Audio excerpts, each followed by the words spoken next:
Hi there, it's Anke Crosby from Migraine Australia. We've been talking to lots of researchers through Migraine Awareness Month, and we have another great researcher joining us today. Associate Professor Jennifer Rodger is with the Perron Institute. Thanks for joining us. Thank you. Firstly, tell us what the Perron Institute does. So the Perron Institute is my favorite place at the moment. It's a neuroscience institute in Perth, and it brings together all of the neuroscience researchers in Perth in one building. And on top of that, we also have clinics downstairs. So there are neurologists that work downstairs, that work with the researchers, and across all of the levels, there's lots of collaboration and integration across all of the different groups. So it's a fantastic place to work.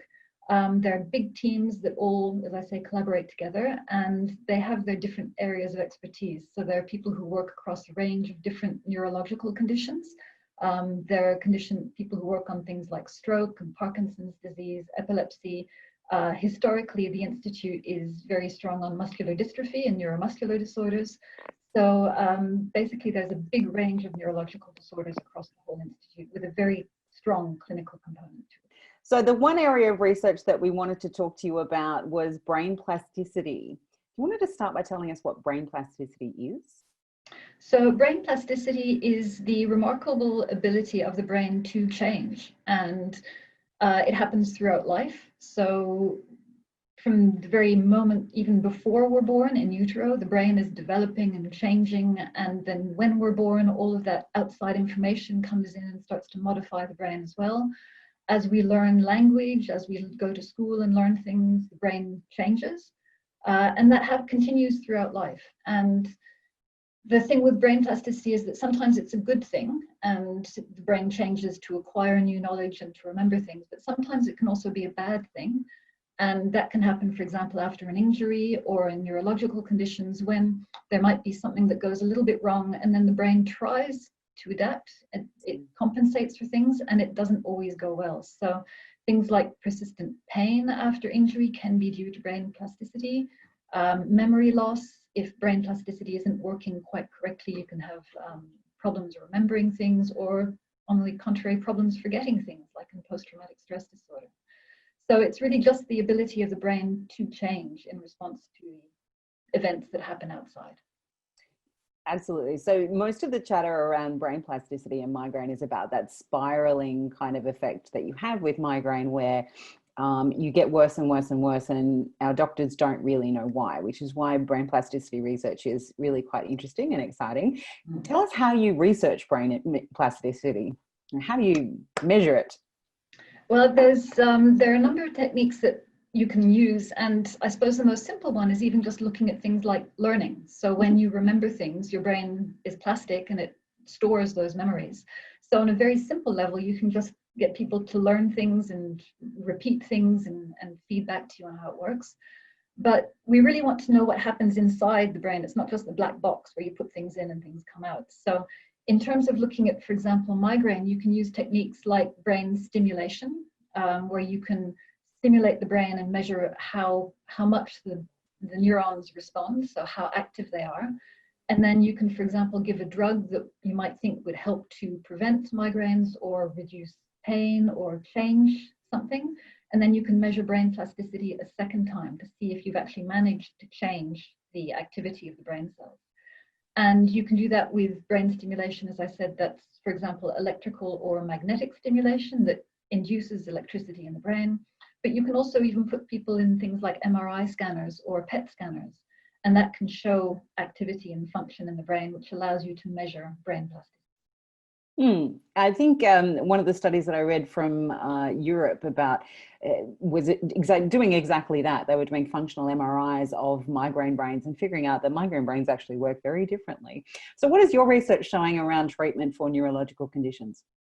So what I'm studying at the moment is I'm trying to work out how we can use brain stimulation to change plasticity. So I use magnetic stimulation, which is basically using a very strong magnetic pulse, which induces electrical currents in the brain. And the reason I use that is because it's non-invasive, first of all. So you don't have to drill holes in the skull or put electrodes in or anesthetize the patient. It's entirely non-invasive. And it's painless. You do feel a little bit of a tapping sensation when you feel the magnetic pulse go through the skin and the scalp. but it's very effective at inducing electrical activity in the brain. And one of the problems is that we know that something's going on, but we don't really know exactly what it is that's going on. So my research is trying to look at cell models and experimental models to really see how that induced electrical field changes brain plasticity in individual cells, or we also even use computer modeling to try and replicate what's happening inside cells. But what we're also doing is then applying that, translating it from the experimental stage into more clinical stages and trying to understand how that affects patients as well. Okay, so that stimulation technique that you're talking about, is that the RTMS? It is, yes. Okay, so tell us what exactly that means, that term RTMS. So RTMS is repetitive transcranial magnetic stimulation. So the magnetic stimulation, as I mentioned before, is a pulse of a magnetic field that travels through the skull and the scalp and then activates electrical currents in the brain. So it's, as I say, it's a non-invasive and relatively painless way to activate the brain.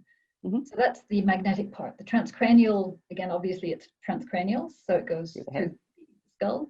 And the repetitive is because if you give a single pulse of stimulation, you will activate neurons and then they'll all go back to normal. And research has found that if you stimulate it repetitively, so you repeatedly pulse electrical or magnetic fields, then those neurons are more likely to have long-lasting changes to them. So in terms of what I do in terms of looking at plasticity and how we can improve brain function or repair it after an injury, that repetitive thing is really, really important because it's more likely to induce long-lasting changes in the brain. But it's very interesting because TMS, so not the repetitive kind, but just simple single pulse TMS, is actually used to treat migraine as well, because it's thought that once you start to get the auras coming through in migraine, a single pulse of magnetic field, which will induce a single electrical pulse in the brain, will disrupt that spreading cortical depression, which is thought to underpin the aura and the subsequent pain associated with migraine. It won't prevent it, but it does seem to be very effective at stopping it once that aura has started. Which is really interesting and powerful because at the moment we have no treatment for aura. We have, acute treatments for the pain part of headache, etc., or treating the nausea. But the actual aura part, we are currently unable to treat other than the new CGRP medications effectively preventing migraine attack entirely. So what other research is going on, do you think, that in this area that would be of interest to migraine patients? Well, my field is brain stimulation, so really I can only talk about that with some degree of confidence. And there are lots of ways that you can stimulate the brain. So the magnetic pulse is probably one of the stronger methods that you can do that. And because it travels, because works by induction, so you don't have to actually attach electrodes or anything, it can be quite strong because you bypass all of that pain sensation around the delivery. But there are other brain stimulation techniques that involve things like stimulating just above the eyebrow, I think. There's vagal nerve stimulation that, again, is quite promising because it has the potential to really address some of the pain pathways. And then there are some devices that, I think the jury's still out on whether those are effective or not. The little sort of tiara things that you put on your forehead and that deliver very electrical stimulation. And whereas I think for vagal nerve, the ophthalmic nerve and TMS, there's some very good evidence that it can decrease the duration of the migraines. It can also reduce it can pretty much stop in many cases the onset of the migraine. But for those little tiara things, I think it's still a little bit less certain. Yeah, there's probably a fair placebo effect going on in there, certainly within our groups. Placebo effects, I think, are very powerful, and if they work, Yeah, look, if it works for you, go for it. Absolutely. All right, so what does the future look like in your current research? What's next?